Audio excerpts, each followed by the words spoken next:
नमस्कार, धर्म ज्ञान के दर्शकों का स्वागत है और हमेशा की तरह मैं हूं आपके साथ कविता रानी। देश के प्रधानमंत्री को 71 साल पूरे हो चुके हैं। बताओ प्रधानमंत्री, उनका ये दूसरा कार्यकाल चल रहा है। 2024 में देखिए लोकसभा चुनाव है और अभी भी लोगों में मोदी मोदी का क्रेज है। आज भी देश के कोने कोने से यही आवाज उठती है, मोदी है तो मुमकिन है। फौलादी इरादों के धनी पीएम मोदी 55 से देखिए सन्यासी बनना चाहते हैं। महज 17 साल की उम्र में घर बार छोड़ आध्यात्म की दुनिया की ओर कदम भी रख चुके थे, लेकिन किस्मत को कुछ और ही मंजूर था। समय का चक्का ऐसा घूमा कि एक सन्यासी को आज देश का प्रधानमंत्री बना दिया। बतौर कार्यकर्ता संघ से जुड़े संगठन की देखिए हर एक जिम्मेदारियों को बखूबी निभाया। जमीनी स्तर पर पार्टी को मजबूत किया। लंबे संघर्ष के बाद गुजरात की जनता ने उन्हें 3 बार मुख्यमंत्री बनाया और देखिए 135 करोड़ भारतीयों ने उन्हें 2 बार देश के तख्त पर बिठाया। आज अंतर्राष्ट्रीय स्तर पर बतौर प्रधानमंत्री नरेंद्र मोदी 135 करोड़ भारतीयों के भारत का नेतृत्व करते हैं। देखिए बीते सालों में हम भारतीयों ने देश की तस्वीर बदलते हुए देखा, विकास होते हुए देखा, महंगाई और बेरोजगारी पर सरकार की आलोचना भी हुई और कोविड जैसी भयंकर महामारी से भी हम लोगों ने मुकाबला किया। लेकिन समय के साथ दुनिया को बदलते हुए देखा, लेकिन इस बीच पीएम मोदी की लोकप्रियता में देखिए कहीं कोई कमी नहीं आई। आज भी देशवासियों को पीएम मोदी पर भरोसा है। अब सवाल ये उठता है कि व्यक्तिगत तौर पर लोग पीएम मोदी को इतना पसंद क्यों करते हैं? इसके पीछे उनकी खूबियां हैं या फिर ग्रह नक्षत्रों की शक्तियां? आज इस पर हम चर्चा करेंगे।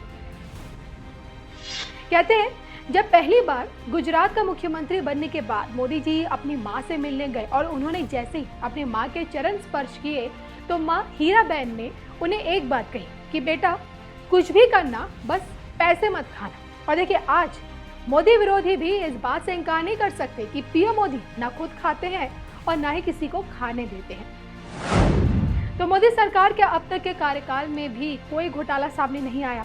अपनी निजी जरूरतों का खर्चा मोदी जी खुद उठाते हैं। जी हाँ, पीएमओ के बजट से 1 रुपए भी खर्च नहीं करते। और जब से प्रधानमंत्री बने हैं, प्रधानमंत्री आवास पर सिर्फ एक बार उनकी मां उनसे मिलने पहुंची, और ऐसा इसलिए क्योंकि देश और देश की जनता को ही पीएम मोदी अपना परिवार मानते हैं। क्यों कहा जाता है कि भाई पीएम मोदी किसी काम को अधूरा नहीं छोड़ते?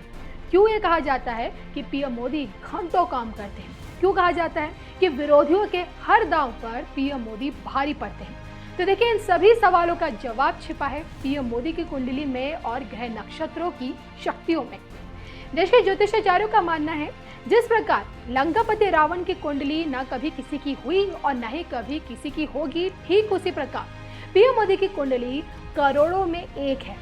पीएम मोदी की कुंडली पर देखिए अब अगर एक नजर डालें तो कुंडली के लग्न में लग्नेश मंगल भाग्येश चंद्रमा के साथ पराक्रमेश और सुखेश शनि कर्म भाव में सप्तमेश और व्यय शुक्र के साथ राहु पंचम भाव में शत्रु सूर्य के घर में है और बुध एकादश में स्वग्रही होकर मित्र सूर्य और केतु के साथ विराजमान है। तो देखिए लग्न का स्वग्रही मंगल पीएम मोदी को अदम्य फाइटर, ऊर्जावान, हिम्मती और सक्रिय बनाकर विरोधियों के हर दांव को नाकाम करा रहा है। तो वहीं शनि के मूल त्रिकोण राशि कुंभ केंद्र में है।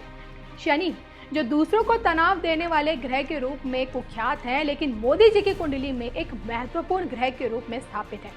सामान्य रूप से समझे तो भाई उनके लिए नहीं बल्कि किसी के लिए भी ये स्थिति होशियारी, कूटनीति, अभिनय, योग और अध्यात्म के ज्ञान के साथ साथ राजनीति के माहिर खिलाड़ी के रूप में स्थापित करती है। और इसके अलावा कर्म भाव का शनि एक ऐसे चतुर राजनेता का निर्माण करता है जो जल्दी हार नहीं मानता, और कर्म के शनि के साथ शुक्र की युति एक शक्तिशाली राजयोग भी बनाती है। राजनीति के बिसात पर ऐसे लोग आगे की कई चाल पहले ही चल देने के लिए जाने जाते हैं।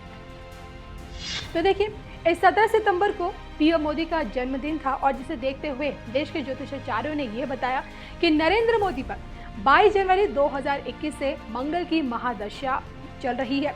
मंगल लग्नेश और षष्ठेश होकर लग्न में ही विराजमान है और ये महादशा मिश्रित फल देगी और इच्छाओं के विपरीत परिणाम भी मिल सकते हैं।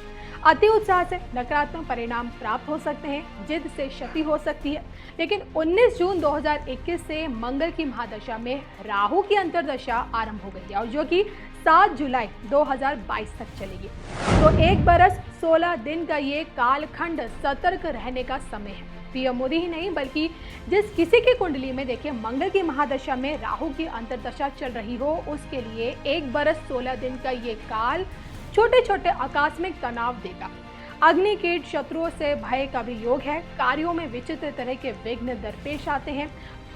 अंतर मन में बेचैनी रहती है और इस दरमियान मामूली स्वास्थ्य समस्याएं और दुर्घटनाओं के प्रति सजग रहने का भी दरकार है और इन सभी लोगों को जोखिम लेने से भी बचना चाहिए। तो देखिए, इस तरह ग्रहों की उपस्थिति और उनकी शक्तियां पीएम मोदी को नामुमकिन कार्य को भी मुमकिन बनाने में ताकत देती है। अब इन्हीं ग्रह नक्षत्रों के आधार पर साल 2022 में पीएम मोदी का एक अलग ही अवतार देखने को मिलेगा, ऐसा मानना है देश भर के ज्योतिषाचार्यों का। लेकिन सवाल ये उठता है, क्या ग्रह नक्षत्र इंसान के व्यक्तित्व और उसके कार्यों को प्रभावित करते हैं? इस पर देखिए आपकी क्या सोच है, प्लीज कमेंट करके जरूर बताइएगा।